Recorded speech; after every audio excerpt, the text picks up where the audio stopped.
দশম শ্ৰেণী ত্ৰিভুজ অনুশীলনী 6.5 15 নম্বৰ প্ৰশ্নৰ আজি সমাধান কৰিম।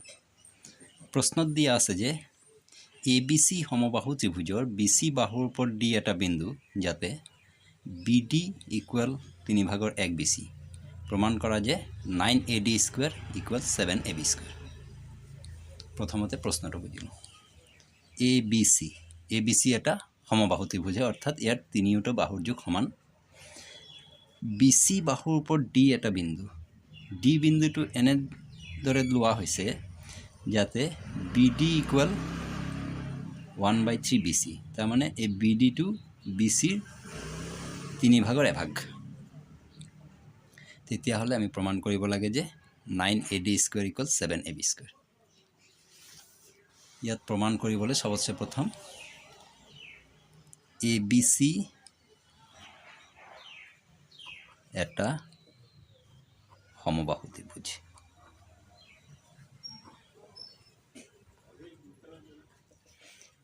এতেকে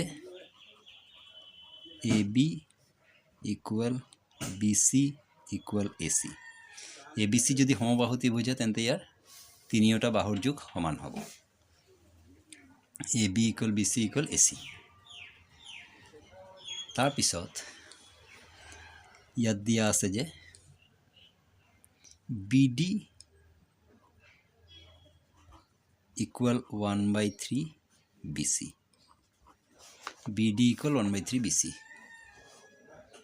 এটো দিয়া আছে।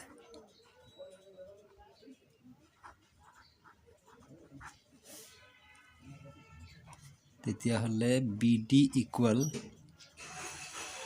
1/3 AB। AB কি কাৰণে? কাৰণ AB আৰু BC সমান, গতিকে আমি BC হলনি AB লিখিব পাৰোঁ। আসলতে এতিয়া এই BD, BE আৰু D এই আটাই তিনিটাক ABৰ সন্দৰ্ভত প্ৰকাশ কৰিব লাগিব। কিয় কৰিব লাগে সেইটো মই বুজাই দিম বাৰু। এতিয়া প্ৰথমে BD কৰা হ'ল, এতিয়া আমি BE লৈ লওঁ। তো BE ইয়াত যেনেকৈ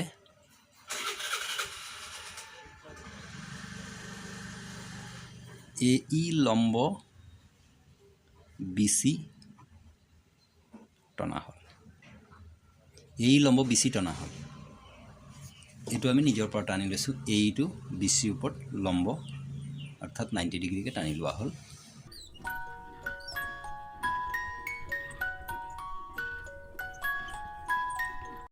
আমি জানো যে এটা সমবাহু ত্ৰিভুজৰ লম্বই ভূমিক সমদ্বিখণ্ডিত কৰে। এইটো লম্ব টনা হৈছিলে, কিন্তু সমবাহু ত্ৰিভুজৰ লম্বই কি কৰে? ভূমিটোক সমদ্বিখণ্ডিত কৰে। অৰ্থাৎ BE আৰু CE এই দুটা সমান হৈ যাব। তাৰমানে BE BCৰ হাফ আধা হ'ব। যেহেতু সমদ্বিখণ্ডিত কৰে তেন্তে আমি ক'ব পাৰিম যে এতেকে BE ইকুয়াল 1/2 BC। BCৰ 2/1 হয় BE। ইয়াত আকৌ BE ইকুয়াল 2/1 AB। কেলে কি BC আৰু AB সমানে হয়, সেইবাবে BE আকৌ ABৰ সন্দৰ্ভত প্ৰকাশ কৰিলে যে BE ইকুয়াল 2/1 AB আৰু BD ইকুয়াল 3/1 AB। এতিয়া আমি DE টো উলিয়াব লাগে। DE কি হ'ব? DE ইকুয়াল DE আমি কেনেকৈ পাম বাৰু? এই BEৰ পৰা যদি আমি BD টো বিয়োগ কৰোঁ তেতিয়া DE পাই যাম। ইয়াৰ পৰা ইয়ালৈকে BE আছে, ইয়াৰ পৰা ইয়ালৈকে যদি ইমানখিনি কাট খাই যায় BE টো অৰ্থাৎ মাইনাছ হৈ যায়, তেতিয়াহ'লে DE থাকি যাব। তেতিয়াহ'লে BE equal DE equal BE minus BD।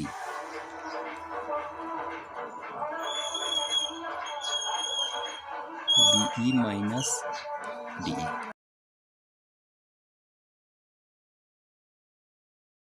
এতিয়া ইয়াত BEৰ মান আৰু DEৰ মান বহাই দিব লাগিব। BEৰ মান হৈছে 1/2 AB আৰু DEৰ মান আছিলে 3/1 AB।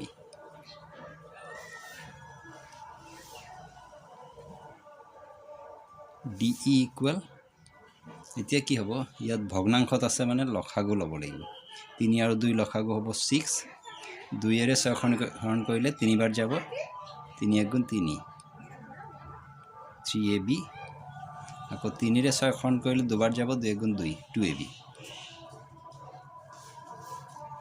তেতিয়াহ'লে কি ওলালে? ডি ই ইকুৱেল 3ab আৰু 2ab মাইনাছ কৰিলে অকল ab থাকি যাব ইয়াত ab/6 তাৰমানে এইকেইটা বস্তু আমি পালোঁ যে BD ইকুৱেল 3/1 AB তাৰপিছত BE ইকুৱেল 2/1 AB আৰু DE ইকুৱেল 6/1 AB এইখিনি পোৱাৰ পিছত এতিয়া আমি কি কৰিব লাগিব ইয়াত যেহেতু ইয়াত 9AD² 7AB² আছে তো এই যি আমাক প্ৰমাণ কৰিব আছে তাত AD আৰু ABৰ হলনি একো নাই কিন্তু আৰু যেহেতু স্কোৱাৰত দি আছে তাৰমানে আমি কি কৰিব লাগিব ইয়াত সমকোণী ত্ৰিভুজ লৈ পেলাই পাইথাগোৰাছৰ সূত্ৰতে কৰিব লাগিব তেতিয়া স্কোৱাৰকেইটা পাম আৰু সমকোণী ত্ৰিভুজ ইয়াৰ পৰাহে হ'ব এইটো 90 ডিগ্ৰী আছে আৰু ইয়াৰ পৰা ল'ব গ'লে ইয়াত DE BD যিখিনি ওলাব এইখিনি আমাৰ ইয়াত নাই ইয়াত অকল AD আৰু AB আছে সেইকাৰণে এই গোটেইখিনিক ABৰ সন্দৰ্ভত প্ৰকাশ কৰি লোৱা হ'ল এতিয়া সমকোণী ত্ৰিভুজ ইয়াত আমি দুটা পাব পাৰোঁ এটা এইটো AED আৰু AEB এই দুটা সমকোণী ত্ৰিভুজ লৈ আমি যদি সমাধান কৰিব লওঁ তেতিয়াহ'লে আমাৰ এই উত্তৰটো আমি উলিয়াব পাৰিম আৰু এইটো এটা বৰ ইম্পৰ্টেণ্ট প্ৰশ্ন হয় এই 6.5 চেপ্টাৰ এই প্ৰশ্নটো বহুবাৰ আহিছে পৰীক্ষাত তো পৰীক্ষাৰ ফালৰ পৰা চাব গ'লে এইটো এটা ভাল প্ৰশ্ন হয় সেইবাবে এই প্ৰশ্নটো আমি ভালদৰে চাই ল'ব লাগিব এতিয়া আমি আৰম্ভ কৰোঁ এই ত্ৰিভুজটোৰ পৰা যে AEB সমকোণী ত্ৰিভুজত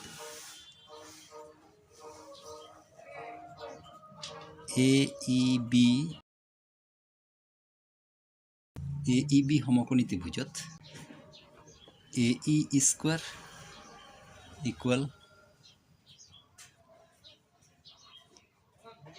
AB square minus BE square কথাটো হ'ল কি আমি সমকোণী ত্ৰিভুজ লৈছিলোঁ AEB তেতিয়াহ'লে ইয়াত AB হৈ যাব অতিভুজ আৰু এই লম্ব তো লম্ব উলিয়াব হ'লে আমাৰ মাইনাছৰ সূত্ৰ লাগিব অতিভুজৰ স্কোৱাৰ মাইনাছ ভূমি স্কোৱাৰ তো সেইটো হিচাপত ইয়াত লিখা হ'ল যে AE square equal AB square minus BE square এইখিনি আৰু অকণমান সমাধান কৰি লওঁ যে AE square equal AB square ইয়াত এতিয়া আমি BE স্কোৱাৰৰ মানটো বহাব লাগিব BE স্কোৱাৰ আছিলে 2/1 AB তো 2/1 AB square AE square equal AB square minus 1ৰ স্কোৱাৰ কৰিলে 1 হ'ব 2ৰ স্কোৱাৰ কৰিলে 4 হৈ যাব AB স্কোৱাৰ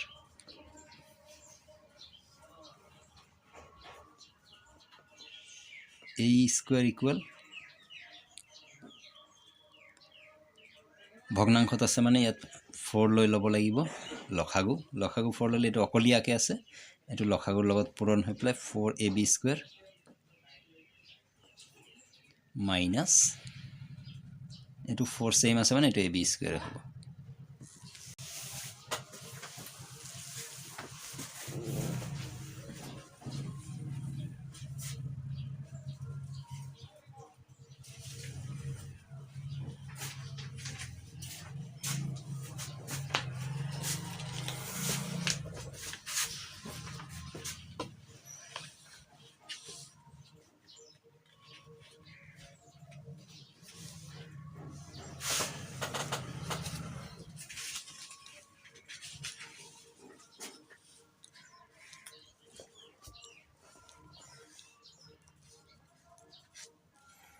তেতিয়াহ'লে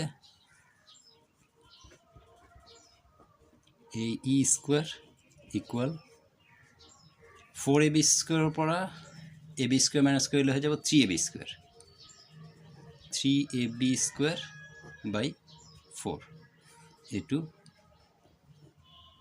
1 নম্বৰ হিচাপে ধৰিছোঁ তাৰপিছত আকৌ আমি কি কৰিব লাগিব এতিয়া ABE সমকোণী ত্ৰিভুজটো লোৱা হৈ গ'ল এতিয়া আমি আকৌ AED এই সমকোণী ত্ৰিভুজটো ল'ব লাগিব AED সমকোণী ত্ৰিভুজত ইয়াত 90 ডিগ্ৰী আছে তাৰমানে AD হৈ গ'ল অতিভুজ তেতিয়া AE স্কোৱাৰ মান উলিয়াব গ'লে AD square minus DE square হৈ যাব কাৰণ এই হৈছে লম্ব তেতিয়াহ'লে আমি লিখিব লাগিব AE square equal AD square minus DE square A square equal AD square minus এতিয়া DE মানটো DE মান কিমান আছিলে D মান আছিলে AB/6 তেতিয়াহ'লে আমি D ঠাইত AB/6 মানটো বহাব লাগিব AB/6 স্কোয়ার লাগে D মান AB/6 তেতিয়াহ'লে AD square minus AB square আৰু 6 স্কোয়াৰ হৈ যাব 36 AE স্কোয়াৰ ইকুয়াল ভগ্নাংশত আছে মানে 36 লসাগুলৈ ল'লে AD স্কোয়াৰটো অকলীয়াকৈ আছে এইটো 36 লগত পূৰণ হৈ যাব 36 AD square 36 AD square minus AB square 2 number তেতিয়াহ'লে কি দেখা গ'ল যে এইটো 1 নম্বৰত এইটো আসলে A স্কোয়াৰ মান আৰু 2 নম্বৰত এইটো হৈছে A স্কোয়াৰ মান তাৰ মানে এই দুটা সমান হ'ব এইটো আৰু এইটো সমানে হ'ব কাৰণ দুটা A স্কোয়াৰ মান তেতিয়াহ'লে 1 আৰু 2 পৰা পাওঁ 1 আৰু 2 পৰা আমি কি পাওঁ যে এই দুটা সমান যে 3AB square by 4 equal 36 AD square minus AB square by 36 এতিয়া বজ্ৰ পূৰণ কৰি দিব লাগিব এই 4 ৰ পৰা এই দুটা পূৰণ হ'ব 4 লগত 36 AD square minus AB square আৰু ইয়াত 36 ৰ লগত 3AB স্কোয়াৰ পূৰণ হ'লে 108 36 আৰু 3 পূৰণ কৰিলে 108 AB স্কোয়াৰ এতিয়া 4 ৰ পৰা এইকেইটা পূৰণ কৰি দিব লাগিব বা 4 টো ইফালে আমি হৰণ কৰি দিব পাৰোঁ এইটো ইয়াত থাকিব এনেকৈ 36 AD square minus AB square 4 টো যেহেতু ইয়াত পূৰণ আছে ইফালে আহিলে হৰণ হৈ যাব 108 AB square ইয়াত 4 আহি যাব 4 ৰ পৰা 108 কাটিলে 27 ওলাব 36 AD square ইফালে আছে 27 AB square minus AB square ইফালে আহিলে প্লাস AB square হৈ যাব 36 AD square 27 AB square plus AB square মানে 1 AB square ধৰিব লাগিব 27 আৰু 1 28 AB square এতিয়া এই দুই ফালে 36 AD square আৰু 28 AB square 36 আৰু 28 এই দুটাকে আমি 4 ৰে হৰণ কৰিব পাৰোঁ তো 4 ৰে হৰণ কৰি দিলে দুটাকে 4 ৰে 36 ক কৰিলে 9 বাৰ যাব এইটোক কৰিলে 7 বাৰ যাব তেতিয়া হলে